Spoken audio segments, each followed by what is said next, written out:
You don't even know where you've went wrong, do you? Picture your personality in terms of how feminine or masculine you are. You're a modern young man, that probably means you're way more feminine than you'd like to be. Jeffrey and Jess says that it's okay, that you should be even more feminine, but they don't realize that quite frankly, one of your biggest goals is to attract more women, to have more sex, and to eventually have an amazing wife and children. You will only get to that point if you rebalance your masculine and your feminine energy. Jeffrey and Jess are gonna get offended at this pursuit of ours, so let them. Adonis, on the other hand, understands the importance of this pursuit for young men to be less feminine. He looks around at you and your friends and he wonders, why are men so emotional these days? Why do men spend so much time playing and enjoying themselves with this weird stimulating rectangle screen instead of conquering the mission like men are supposed to? There's no short supply of insecure men with bitch tits these days. And you know that's fucking, bro, I've got a fucking gyno. Do you know what that is? I've got a fucking gynecomastia. It's like a somewhat of a medical condition that can happen to like 10, 20, 30% of teenagers, of boys who will have elevated levels of estrogen through puberty and they'll develop like titty-like substance. We're not supposed to talk about this shit, you know, this is weird as fuck to talk about, right? How weird is that a large number of young male teenagers literally develop breasts? We live in a time where like males are a lot more feminine than they should be. Your testosterone is about 30% less than what it would have been if we were born 20, 30 years earlier. Your sperm count is 50% less. There's a shockingly high number of men who are no longer fertile. Imagine that, bro. Imagine you go your entire life thinking that you're going to be a father, that, you know, you're going to have children, you're going to have a wife, and then you realize that your sperm are all like deformed and they can't even like swim properly. Men being less masculine and more feminine is deeper than we think it is. And it starts with our societal conditioning. Because when you were a little boy and you went to school and you were raised secondhand by these female teachers who didn't understand masculinity, you were raised in the feminine structure of the education system. This sounds like really dark, so we're talking about conspiracy theories and stuff, but it's the truth. If you're raised by a bunch of women who don't really research, you know, your female teachers in primary school and high school didn't read books on masculinity. They didn't think, oh, how can I develop these men to be more masculine? They thought, okay, how can I silence this class so that I can talk uninterrupted? How can I make sure none of the boys are playing too aggressively? How can I make sure they're not fighting each other? But that's what we do as men. The words that I'm saying here in this video and the way that this video is packaged, its title, How to Be Less Feminine. I literally had to take a minute before recording this video just thinking, is it worth it? Because the message is kind of important, but I might get cancelled for this. We're not allowed to speak about this topic that like men should be less masculine. That you haven't been raised in the best way. And the truth is, as a young man, you know that.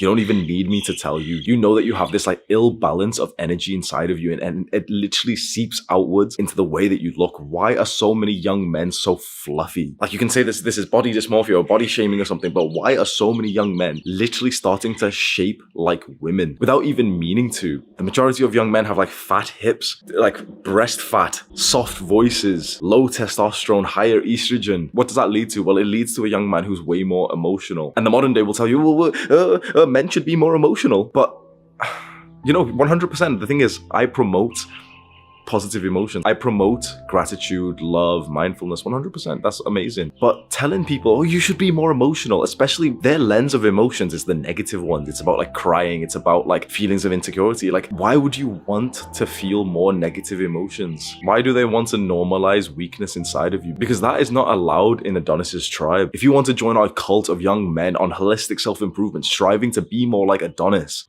you can be weak, but there is one requirement to join this cult. You must want to improve. You can be weak, but you must strive for strength. The only thing that we care about in this cult, this brotherhood, is that we all want to improve ourselves. Saying that it's okay to be weak, saying that, you know, you should be fine just how you are. You should love yourself. It doesn't work for us. As many times as these Jeffreys want to say to young man, like, oh, you know, just be yourself. It's like, bro, that advice has never worked for us. We don't feel good when we follow it, because just being ourselves is being a pathetic loser who's addicted to video games, who's watching porn, who's literally watching porn, watching some other man have sex with the woman that we're attracted to, with negative thoughts in our mind.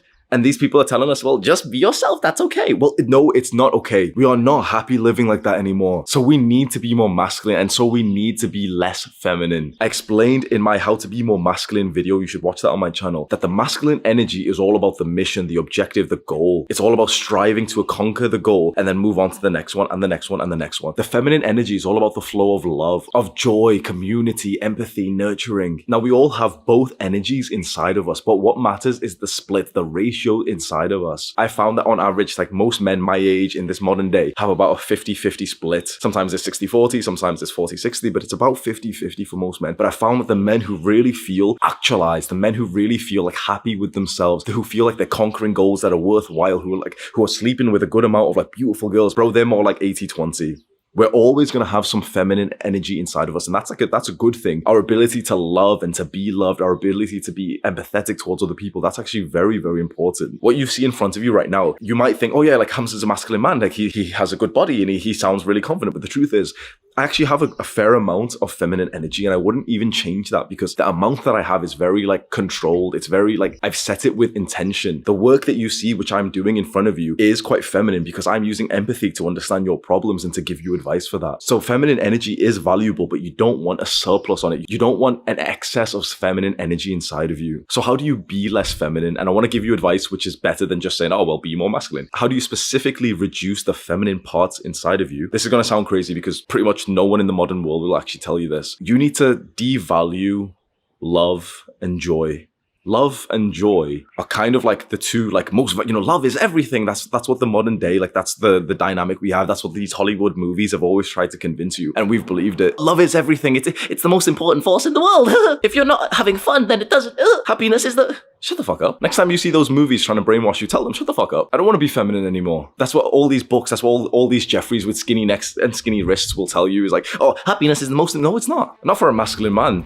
The most important thing in the world is the mission. Happiness is just a fleeting emotion. If you've ever looked into Stoicism, you know that we cannot base our big decisions, our life of emotions. Happiness and joy are emotions. They are nice to have. This isn't saying like, oh yeah, we're going to be dark. Oh, we're trying to feel like shit. Like, no, we're not trying to feel like shit. We'd like to feel good if we could. But if we don't feel good, we are still going to conquer that mission. Trying to prioritize love, joy, and happiness. Oh yeah, good vibes. Like that's the modern shit that people talk about. Like good vibes only. Trying to just prioritize those emotions will keep you kind of like fleeting to substances, to instant gratification, to people that you shouldn't be around. Masculine men are more like rocks. They don't budge easily. You need to devalue these like feel-good emotions that you've been told are the most important things in the world. And instead you need to start valuing goals, the mission, your objective. What is the current goal right now? Maybe for you, it's to finish watching this video and have a good understanding of masculine and feminine energy. Then that goal will be checked off. The next goal is, I'm running late on my muscle protein synthesis. Let me go downstairs and make that food. Conquer that goal. Then the goal is, okay, let me eat this. Conquer that goal. Then the next goal is, let me read for 2 hours. Conquer that goal. You focus on the goal, the objective, the mission. You focus on these tasks that need to be checked off. You focus on purpose, the greater vision for your work. You focus on being a man instead of just feeding the flow. I've really noticed like the feminine energy inside one of my best friends, Sam. He's my first video editor for this channel, and I'm traveling with him. We're in Thailand right now. I'm traveling with him and another best friend, Nabil. And there was a key moment. I didn't really say this too much to him, but we were all bringing back like bags of like heavy stuff, right? Heavy water bottles and everything. And it was kind of annoying because there was a lot of flies, like big ass fucking flies just flying like a lot of them. Imagine like they're like literally everywhere. We get out of the taxi here. We're walking out, we come up to our villa, and I saw the masculine energy inside of me and Nabil. It was like I could so clearly see that inside of our minds was, okay, it's uncomfortable here, grab like the bags and take them inside. That's the current mission. Whereas I saw the feminine energy inside of Sam because we walk in and he sees like how beautiful this place is. He sees like how like beautiful the sunset is. And the first thing he does is like drop the bags and he's like just like in awe. He's like enjoying the view and like taking a picture of it and everything. That's quite a specific example. Wanting to take a picture of the sunset doesn't just automatically make you feminine, but being too feminine is one of Sam's like biggest problems that he's really journaled about. He's really been talking to us about. And so I really saw this inside of him. And why do you think that is? You may not know my friend Sam. You may have seen him in some of my videos, but why would a young man's biggest problem be too much feminine energy inside of him? Well, Sam says it's because he's been raised by a single mother. He hasn't really had that much of his like father's masculine guidance around him. And truthfully, like me too. I wasn't raised by a single mother. My father was always in the home, but like I wasn't that close to him. So I didn't have like a masculine role model to really look up to imitate. You may have not had one either. See, this is where it gets like really deep and controversial to talk about masculinity and femininity in like more of a political situation. I am not like a political guy at all. I'm totally like ignorant on these things, but it does seem to me that there is more of like a political stance against masculinity and especially against fatherhood. There's a lot of like social justice against fathers and for mothers. I believe fathers get custody of their children only 99% of the time. And that means that we are the first generation of boys without fathers. So is it any wonder that our generation of boys are so feminine? That's something for you to decide if you want to, like, look into this politically. I don't really care for that thing. I don't really care for that, but there is a salvation to this. Join a tribe. Be surrounded by a brotherhood of masculinity. Be surrounded by a brotherhood of like-minded men who want to improve themselves. In Adonis's tribe, you will find a place where you feel important. This is the first and only modern cult that is holistically good for you. You have in front of you the offer to join a cult of young men who are no longer fine with being weak and feminine. This doesn't mean like, we're toxic and we hate women and fuck no, bro. Bro, I love women. Maybe a little bit too much. But this is a cult, like a brotherhood, a group of men who say, you know what, bro? I'm tired of watching porn and feeling like shit because of it. And I think you should stop as well. You know what? Like, I've seen you recently, bro. Like, you're looking a bit weak. Let's go to the gym. Let's go eat some high protein, bro. Let's read. Let's develop ourselves. Let's start a business together. Me and my best friend Nabil, he's downstairs right now. We're gonna start a business together. We're gonna make a product that we're both gonna sell together. How fun is that? We've literally, all three of us have been going to Muay Thai in the gym together since we got to Thailand. I've seen these guys literally punch bags. Like, we all have like some scars on, you see that? We all have like some form of like scars of like blood and like tears are on us. I can't tell you how important that's been for our growth. You need to surround yourself with brothers who will test your masculinity. And there's one final thing that will make you a lot less feminine and way more masculine, and that is to enjoy your friend's criticism. There is a book that is like the absolute Bible for masculinity. I promise you that this book will change your life. It is called The Way of the Superior Man by David Dida. And one of the chapters in this book is titled Enjoy Your Friend's Criticism. I was always way too sensitive for this when I was growing up. I didn't realize that this was a part of masculinity. I thought my friends were just being mean to me. I realize now that masculinity and brotherhood, we constantly test each other. We constantly criticize and tease each other. Can you guess why?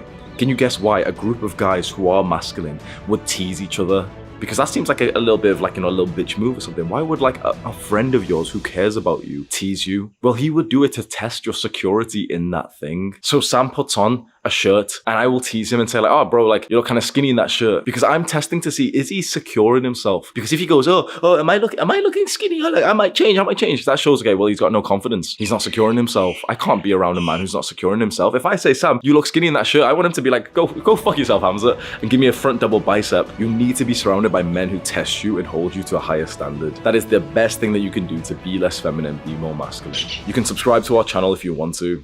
Welcome to the cult. Do the hard work, especially when you don't feel like it.